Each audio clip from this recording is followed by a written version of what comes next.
নতুন রাজনৈতিক দল জাতীয় নাগরিক পার্টিতে যোগ দিয়েছেন গণ অধিকার পরিষদের সভাপতি ও ডাকসুর সাবেক ভিপি নুরুল হকের দলের অন্তত ২০ জন নেতাকর্মী।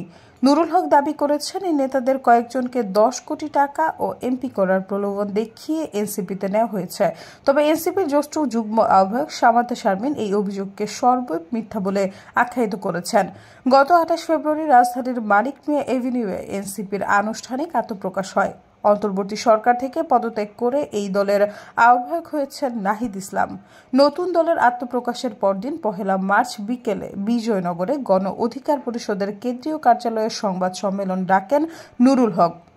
ওই সংবাদ সম্মেলনে সরকারে থাকা অন্য ২ ছাত্র উপদেষ্টার পদত্যাগের আহ্বান জানানোর পাশাপাশি নুরুল হক অভিযোগ করেন, জুলাই আন্দোলন কেন্দ্রিক পরিচিত ছাত্র নেতাদের তদবির, নিয়োগ, টেন্ডার বাণিজ্য সহ নানাবিধ অনৈতিক কর্মকাণ্ডের অসংখ্য ঘটনা ইতিমধ্যে সামাজিক যোগাযোগ মাধ্যম সহ গণমাধ্যমে প্রকাশিত হয়েছে।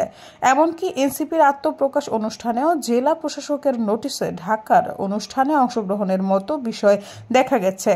গাড়ি সরবরাহের মালিক সমিতি ও পরিবহন সংশ্লিষ্ট ব্যক্তিদের উপর চাপ প্রয়োগ করা হয়েছে, যা সম্পূর্ণ অনৈতিক ও অগ্রহণযোগ্য। সৈয়দা ফারিয়া, সমযোগ।